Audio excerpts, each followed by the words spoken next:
আমার প্রিয় ভাইয়েরা, আরেকটা হাদিস হযরত আনাস ইবনে মালিক থেকে বর্ণিত। তিনি বলেন, ইয়াতিকিফু ফিল আশরিল আওয়াখির মিন রমাদান।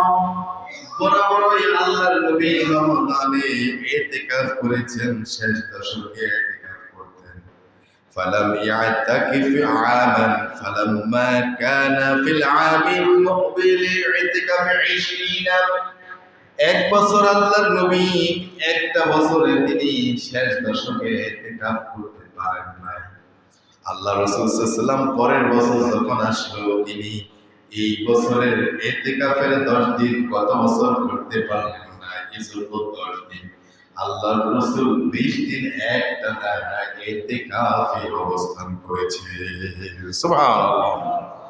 তার মানে তিনি তার জীবন থেকে কোন বছরে ইতিকাফকে ছুটতে দেন নাই, কোন এক বছর রাখতে পারেন নাই কোন কারণে, কিন্তু তিনি সেই বছরের কাজাটাও আল্লাহর নবী পরবর্তী বছরে 10 দিন বাড়াইয়া দিয়া আল্লাহর নবী 20 দিন ইতিকাফে অবস্থান করেছে। সুবহানাল্লাহ। তার মানে ইতিকাফের গুরুত্ব কম না বেশি? এত আস্তে বললেন, ইতিকাফের গুরুত্ব কম না বেশি? এবার আমরা ইতিকাফের শরীয়ত বিধান সম্পর্কে একটু জানি।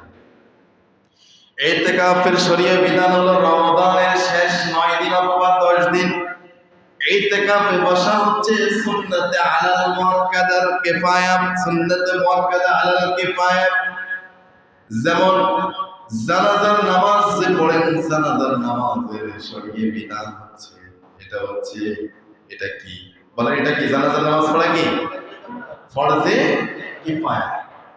আর এই ইতিকাফ হচ্ছে সুন্নাতে মুআক্কাদা আলাল কিফায়া। আমার প্রিয় ভাইয়েরা, দুইটার বিধান, দুইটার শরীয়ত বিধান হচ্ছে এরকম। জানাজার নামাজের এই ফরজে কিফায়ার বিধান হচ্ছে যে এই এলাকায় একজন আল্লাহর বান্দা মারা গিয়েছেন, এই আল্লাহর বান্দার জানাজা দাফন কাফন, জানাজার নামাজের ব্যবস্থাপনায় অংশগ্রহণ করা। এই মহল্লার, এই বাড়ির, এই এলাকার আশেপাশে এই লোকগুলির উপরে ফরজে কিফায়ার আওতায় শরীয়ত বিধান। কিন্তু এই সব লোকের মধ্যে থেকে কোন আল্লাহর বান্দা 10 জন, 12 জন, 20 জন, 50 জন, কয়েকজন মিলে যদি আল্লাহর বান্দার জানাজার নামাজে উপস্থিত হয়ে জানাজা দাফন কাফন সম্পাদন করে ফেলে, সকলের উপরে থেকে এই ফরজে কিফায়ার হকটা আদায় হয়ে যাবে। সুবহানাল্লাহ। সকলের উপরে থেকে দায়ভার মুক্ত। সেম ক্যাটাগরির এটা হচ্ছে সুন্নাতে মুআক্কাদা আলাল কিফায়া, এটা হচ্ছে ইতিকাফ।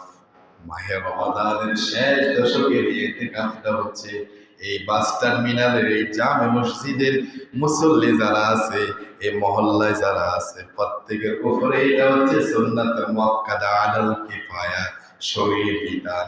কিন্তু এর মধ্যে থেকে 2-1 জন, একজন আল্লাহর বান্দা যদি ইতিকাফে অবস্থান করে, তাহলে প্রত্যেকের মধ্য থেকে এটার বিধানটা, এটার শরীয়ত বিধানটা আদায় হয়ে যাবে।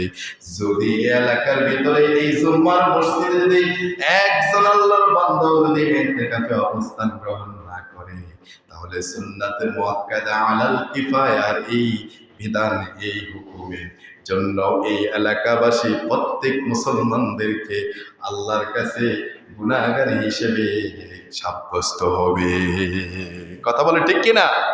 এই জন্য প্রত্যেক এই জুমার মসজিদগুলোতে মধ্যে 2-1 জন, 3 জন, 4 জন, 1 জন, 2 জন, 5 জন, 10 জন ইতিকাফে বসে ওনারা আমাদের সকলের বাকি সমস্ত মুসল্লিদের উপরে হকটা তিনারা আদায় করে দেন। সুবহানাল্লাহ বলবেন না?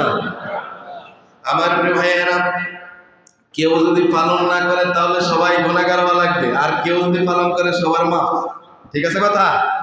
এজন্য কেউ মসজিদ যেন বাদ না যায়, খালি যেন না যায়, তাহলে হবে কি সবাই গুনাহগার হওয়া লাগবে।